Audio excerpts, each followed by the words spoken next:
To my vlog. सो आज का ये ना छोटा सा व्लॉग मैंने बनाया है क्योंकि हम लोग जा रहे हैं श्री महाकाल जी के दर्शन करने के लिए। उसके बाद हम लोग जाएंगे भोपाल घूमने के लिए।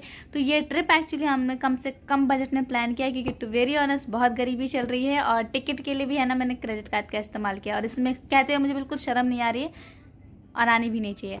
तो मैं आपको बता दूं कि हमने बहुत कम अमाउंट में जो है ना ये वाला ट्रिप प्लान किया है। तो अभी स्लीपर क्लास में हम लोग जाने वाले हैं और महाकाल जी के दर्शन के लिए भी हम कोशिश करेंगे कम से कम खर्चा करें। और कम खर्चा करने में ना कोई बुराई नहीं है, सच में। अपना बजट देख के चलो, कहीं भी ट्रिप पे जाओ तो ये नहीं पैसा उड़ा दिया और उस पैसे को कमाने में ऐसी तैसी हो जाए। तो यस, मैं आपको दिखाऊंगी इस ट्रिप में कम से कम में हम लोग कैसे ट्रैवल कर रहे हैं। डेफिनेटली आप लोग को भी बहुत मज़ा आने वाला है। सुबह से उठ के मैं काम पे ही लगी पड़ी हूँ और अभी 1.5-2 घंटे का शायद कम और बचा है। कोई पैकिंग वैकिंग कुछ भी नहीं हुई है। अभी जब काम कंप्लीट होगा तो नहाऊंगी धोऊंगी। पैक में आना पड़ रहा है क्योंकि घर जाके मैंने देखा कि वो इसकी फिटिंग नहीं कर रखी थी और पैसे पूरे ले लिए थे, इसलिए मैं दोबारा से जा रही हूँ उनके पास फिटिंग करवाने के लिए। चक्कर पे चक्कर फिटिंग करवा के घर की तरफ जा रही हूँ। देखो फटी हुई पन्नी दी है भैया ने मुझे। और ये मेरा क्यूटू आरव, इसकी तबीयत कुछ दिनों से बिल्कुल ठीक नहीं चल रही है, इसलिए थोड़ा सा शांत है। वरना ये शांत कभी भी नहीं रहता इतना। वी आर हेयर नाउ, हम तीनों इकट्ठे हो चुके हैं। आप लोग वही लड़कियां हो जो बाथरूम गंदा कर देती हैं और खूबसूरत होने के कारण कोई शक भी नहीं करता।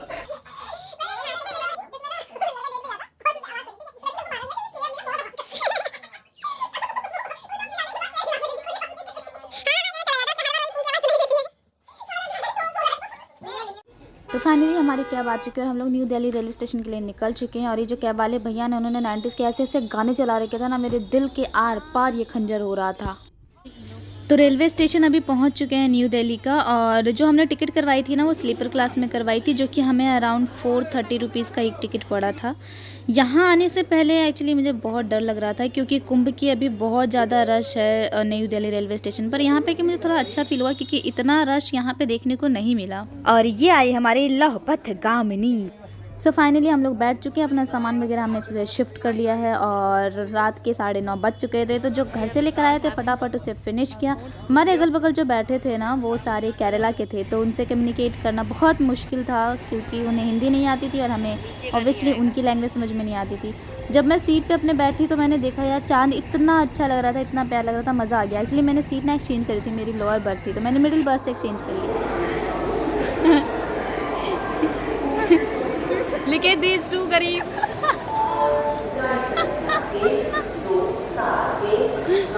तो भोपाल स्टेशन उतरने के बाद हम बिना किसी टिकट के एक लोकल ट्रेन में चढ़ गए जो मैं उज्जैन तक छोड़ती, क्योंकि जिस ट्रेन का टिकट था वो डिले हो गई थी, उसमें हमारी कोई गलती नहीं। So finally we are in Ujjain railway station. हम लोग पहुंच चुके हैं यार। अब फटाफट बस यहाँ से निकलना है और हमको होटल वगैरह लेना है। बहुत ज़्यादा हम लोग की बैंड बज चुकी है। तो उज्जैन रेलवे स्टेशन उतरने के बाद हमने फटाफट ऑटो कर लिया था। अभी हमारे लिए सबसे बड़ा टास्क था होटल ढूंढना, वो भी कम बजट में अच्छा सा hotel.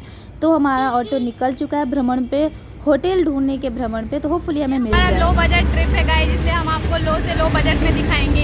You can see here इधर मेरे लो बजट दोस्त भी आए मेरे साथ। Underground budget, yes underground budget. And finally कुछ होटलों के चक्कर काटने के बाद हम पहुंचे होटल बुलबुल पैलेस, जो कि हमारे बजट के अकॉर्डिंग मिल चुका था और इसके रूम वगैरह भी काफ़ी अच्छे थे जो मैं भी आपको दिखाऊंगी। तो ये रूम हमें 1000 का पड़ा है, पर हेड 350 रुपीज़ पड़ चुका। रूम का कंडीशन अच्छा था और स्पेशियस भी था, वॉशरूम वगैरह क्लीन था, तो हमने यही लिया। लाइव टेलीकास्ट चल रही है। हाँ बिल्कुल, दिखाना पड़ेगा ना भैया, आपके होटल में भी लोग आके रुकेंगे। तो सुबह से हम लोग भूखे प्यासे होटल के लिए भटक रहे थे, इतनी धूप इतनी गर्मी में। तो फाइनली अब नहा धो के तैयार हो रहे हैं महाकाल मंदिर जाने के लिए। देखो बाहर पैसे वेस्ट नहीं करे हमने, जो हम लेकर आए थे खाना वही खा रहे हैं अभी। दीदी खीरा वीरा काट रही हैं। हीरा काट रही हूँ, वीरा नहीं काट रही हूँ। Yes exactly. मेरा बाइट देखो, इसमें खीरा है, पूरी सेब है, मुझे कोई सेंस बनता नहीं है पर मैं फिर भी खा ले रही हूँ और ये मैं खा रही हूँ।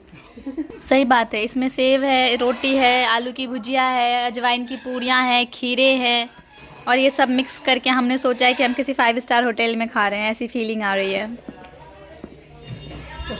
ये हमारा रूम है और ये हमारी पार्टी हो रही है।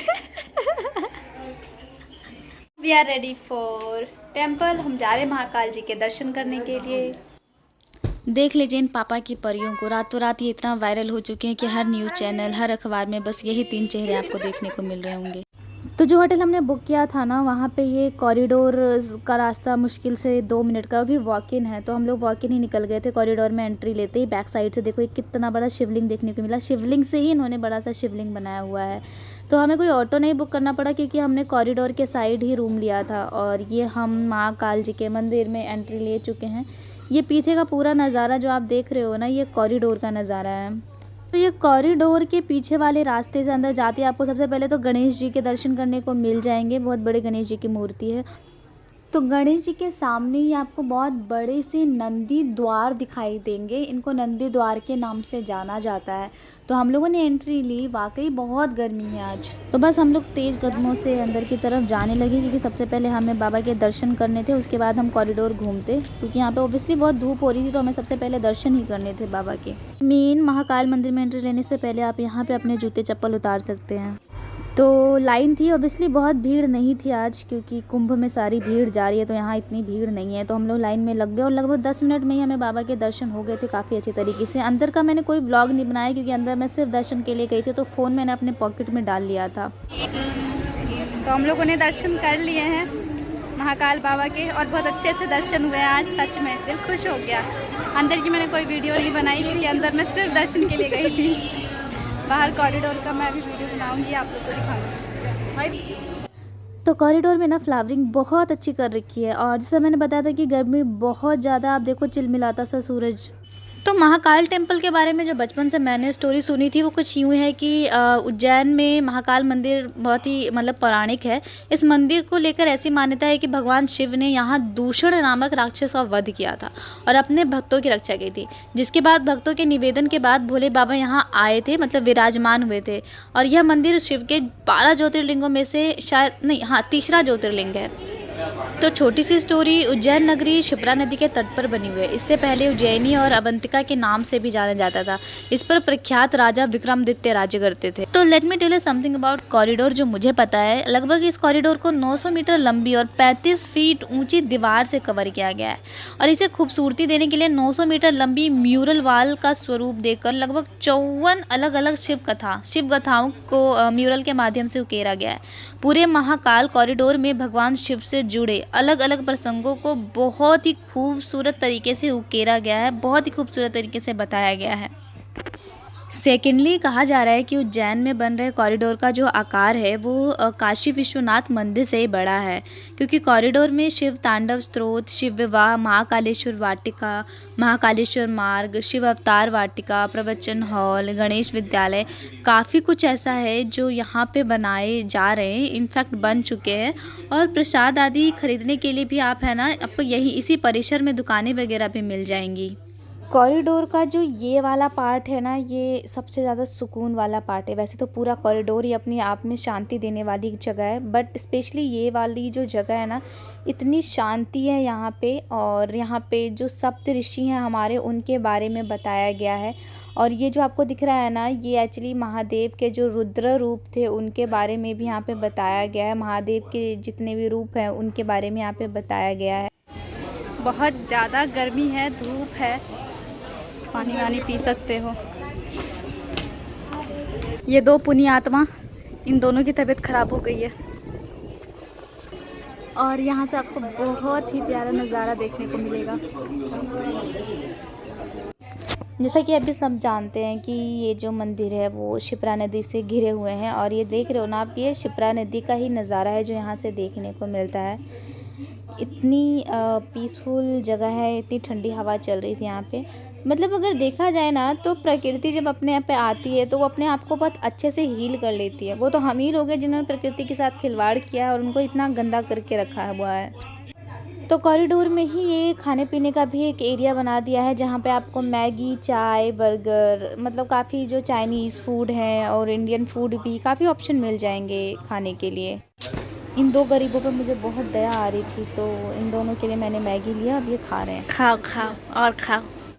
तो दर्शन कर लिया हम लोगों ने, कॉरिडोर पूरा घूम लिया। घूमने के बाद हम लोग बाहर आए। बाहर आके ना आपको बहुत सारे खाने के ऑप्शन मिल जाएंगे। यहाँ पे रेस्टोरेंट है खाने के लिए, भोजनालय हैं बहुत सारे, जहाँ पे आपको सस्ते से सस्ता भी, महंगे से महंगा भी, आपके हिसाब से हर चीज़ यहाँ पे मिल जाएगी। हम यहाँ पे ना एक रेस्टोरेंट में आए थे और यहाँ पे खाना जो है रीज़नेबल प्राइस में था, प्लस यहाँ का ना जो ओवरऑल उन्होंने लुक क्रिएट करा हुआ था ना, बहुत ही अच्छा लग रहा था। बिल्कुल प्रॉपर जो विलेजी लुक होता है ना, वो दे रहा था ये वाला रेस्टोरेंट। तो हमने 200 रुपये की थाली ऑर्डर करी, जिसमें हम तीनों का डन हो गया था खाना। तो होटल पहुंच के हमने थोड़ी देर रेस्ट किया और इवनिंग में हम लोग निकल चुके थे लोकल मार्केट घूमने के लिए, ऑटो वगैरह लेकर के। एंड दुकान पे छोटी मोटी शॉपिंग करी, जिसमें मुझे ये ब्रेसलेट बहुत अच्छा लगा था तो मैंने ये ले लिया। तो चलते चलते ना हमें पीछे वाले रास्ते पे एक मंदिर दिखा, जिनका नाम था द्वादश ज्योतिर्लिंग मंदिर। और ये मंदिर इतना खूबसूरत था, मतलब आउट ऑफ माई इमेजिनेशन, इतना प्यारा बना रखा था। तो मंदिर में जो मेन था वहाँ का तो मैंने नहीं व्लॉग बनाया, मैंने कहा कि भगवान के दर्शन करते वक्त मैं फ़ोन अपना पॉकेट में रखती हूँ। यहाँ पे ना एक गुफा बना रखा था, जहाँ पे आपको अलग अलग कलाकृतियाँ दिखाई गई, यानी कृष्ण जन्म से लेकर उनका जो उन्होंने कंस को मारा था, सारा कुछ दिखाया गया यहाँ पर। सारे आइकॉनिक सीन है इधर में। कान्हा। और यहाँ पे उन्होंने डेमो बना रखा है माँ वैष्णो देवी दरबार का। जैसे आपको माता वैष्णो देवी दर्शन करने जाते हैं तो एक छोटा सा डेमो इन्होंने यहाँ पे बनाया हुआ है। सबसे पहले गणेश जी के दर्शन होंगे, उसके बाद बिल्कुल वैसी ही गुफाएं बनाई हुई हैं जैसे माँ वैष्णो देवी के दरबार में गुफाएं बनाई हैं। आप गए होंगे तो आपको पता होगा, जैसे मैं गई हूँ तो मुझे पता है कि कुछ कुछ ऐसा ही है। बिल्कुल एग्जैक्टली वैसा नहीं है, बट इन्होंने बहुत अच्छे एफर्ट लगाए और बहुत बढ़िया तरीके से रिक्रिएट करा है।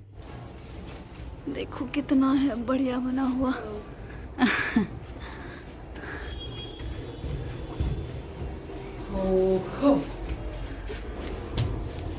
हाँ, आप यहाँ से नज़ारा देखो, नीचे का व्यू है। ये द्वादश शिवलिंग जो है, मंदिर द्वादश मंदिर है, यहाँ पे शिव जी के दर्शन मिलेंगे आपको। तो ये मैंने अपने फ़ोन में ना रिकॉर्ड किया, क्योंकि मैं खुद को रोक नहीं पाई। मैंने सोचा आप सभी को दर्शन करने चाहिए। जय माता रानी, जय माता रानी।